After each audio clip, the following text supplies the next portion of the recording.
आपको पता है कि जनवरी में जेईई मेंस 2024 का जब रिजल्ट आया था उस टाइम पे कुछ शिफ्ट ऐसे थे जिसमें 235 मार्क्स पे 99 परसेंटाइल बच्चों का आया था।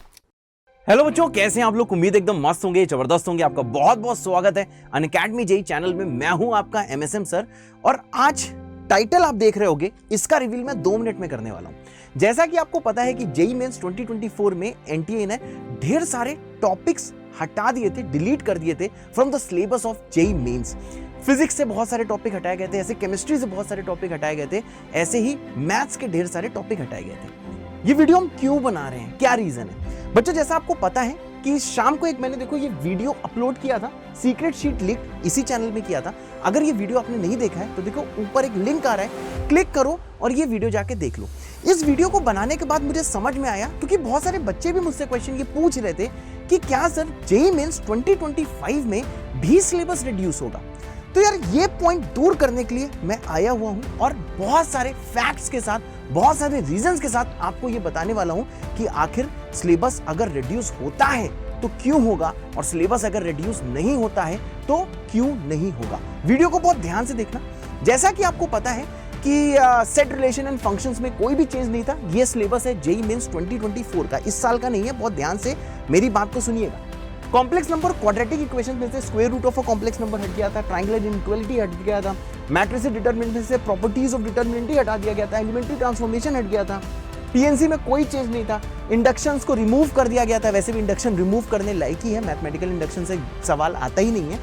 उसके बाद में बाइनोमियल थ्योरम में से प्रॉपर्टीज ऑफ बाइनोमियल कोफिशिएंट्स हटा दिया गया था, सीक्वेंस सीरीज में से एजीपी हट गया था, स्पेशल सीरीज का एसएन हट गया था, एलसीडी और एओडी में से रोल्स, एलएमवीटी, टेंजेंट, नॉर्मल्स हट गया था, ऐसे इंटीग्रल कैलकुलस में से integral as a limit of sum हट गया था, डिफरेंशियल इक्वेशन में से फॉर्मेशन ऑफ डिफरेंशियल इक्वेशंस हट गया था।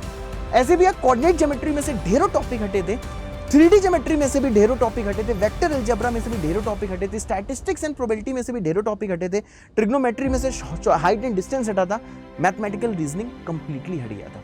मेरी बात बेटा बहुत ध्यान से सुनना, 4 पॉइंट्स बेटा बहुत ध्यान से सुनना कि आखिर सिलेबस इस साल रिड्यूस होगा कि नहीं होगा, और अगर रिड्यूस हो भी रहा है तो हमें अभी से अपना क्या प्लान ऑफ एक्शन रखना है, ये बेटा हम डिस्कस करने वाले हैं। सबसे पहला पॉइंट ये है, आपको पता है कि जनवरी में जेईई मेंस 2024 का जब रिजल्ट आया था उस टाइम पे कुछ शिफ्ट ऐसे थे जिसमें 235 मार्क्स पे 99 परसेंटाइल बच्चों का आया था, और कुछ शिफ्ट में से डायरेक्ट आप 70-80 नंबर कम कर लो, मतलब 160 मार्क्स पे अप्रॉक्स 99 परसेंटाइल आया था। तो एनटीए से लोगों ने क्वेश्चन पूछा था कि आखिर ऐसा क्यों हो रहा है कि 160 मार्क्स पे कुछ बच्चों का 99 परसेंटाइल है और कुछ बच्चों का 235 मार्क्स पे 99 परसेंटाइल है, मतलब there was a huge gap. इस साल आपको पता है कि नीट के पेपर के साथ कितना बड़ा पंगा हुआ है, पेपर लीक की खबरें आ रही हैं। वैसे नेट का paper due to paper leak, NET का पेपर इस साल नहीं हो रहा है, मतलब पोस्टपोन कर दिया गया है। तो यार आपको पता है कि एनटीए काफी इस वक्त बैकफुट में है, तो एनटीए बिल्कुल भी नहीं चाहेगा कि जेईई मेन 2025 में कुछ भी बवाल हो। इस रीजन से एनटीए पूरा का पूरा सिलेबस आपको इस साल देने वाला है। सर क्यों? सर ये तो रीजन हमें लगा ही नहीं कि सर एनटीए का कुछ भी बवाल ना हो, इसलिए एनटीए कंप्लीट सिलेबस देगा। इसका देखो सिंपल सा भी एक रीजन समझ लो। पिछले साल जेईई मेन 2024 में ये टॉपिक्स तो डिलीट हुए थे, उसके बाद भी बेटा उन टॉपिक में से क्वेश्चन आ गए थे। उसके बाद फिर से लोगों ने उस टाइम क्वेश्चन किया था कि आखिर यार जो सिलेबस से आपने टॉपिक हटाए उससे क्वेश्चन क्यों दे दिया, बिकॉज एनटीए डजंट वांट कि कोई भी बवाल इस साल हो। उसके बाद में जो सेकंड पॉसिबल रीजन आपको पता है कि एनटीए के जो मेन हेड है वो भी चेंज हो गए हैं, यानी कि एनटीए की बॉडी चेंज होने की पूरी संभावना है। और वैसे भी एक मैं आपको पॉइंट बता दूं कि यार जेईई एडवांस में कुछ भी रिमूव नहीं हो रहा है, कुछ भी डिलीट नहीं हो रहा है। जेईई एडवांस के लिए तो आपको कंप्लीट सिलेबस पढ़ना ही है। अगर बेटा यहाँ पे आप ध्यान दो, मैट्रिसेस एंड डिटरमिनेंट में से अगर मैं प्रॉपर्टीज ऑफ डिटरमिनेंट हटा देता हूं तो यार ऐसा तो सवाल हो ही नहीं सकता डिटरमिनेंट का जो विदाउट प्रॉपर्टी आप कर लो। मतलब कि सर हमें पढ़ना तो कंप्लीट है, क्योंकि हमारा टारगेट क्या होने वाला है, हमारा टारगेट होने वाला है जेईई एडवांस। लास्ट ईयर ये देखो दूसरा पॉइंट बताने वाला हूं कि आखिर सिलेबस रिड्यूस क्यों नहीं हो सकता।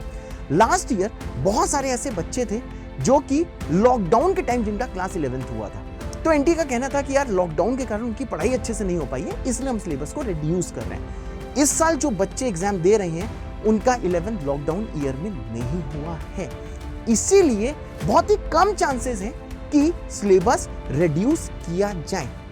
तीसरा जो बहुत बड़ा रीजन है, जो मैं ऑलरेडी बता चुका हूं, लास्ट ईयर गैप बहुत बड़ा था, इसलिए सिलेबस उन्हें भारी रखना होगा जिसमें कि एक यूनिफॉर्मिटी स्कोर में हो पाए फॉर स्कोरिंग कोई एक्स परसेंटाइल। और लास्ट चीज आपको मैंने बताई दी है, लास्ट चीज ये है बच्चों कि यार अगर आप जेईई एडवांस को टारगेट कर रहे हो तो देखो पढ़ना तो सब कुछ है। मेरे ख्याल से ये 4 मैंने आपको रीजन बताए।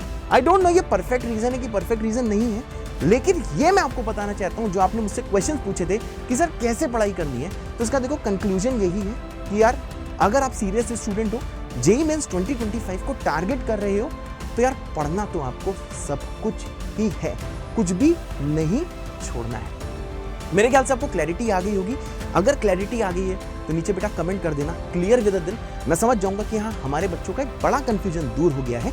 मिलते हैं बेटा कल शाम को 4 बजे, आपके लिए बहुत बड़ा सरप्राइज लेके आते हैं। तब तक के लिए जय बाबा की, love you all, tata bye bye.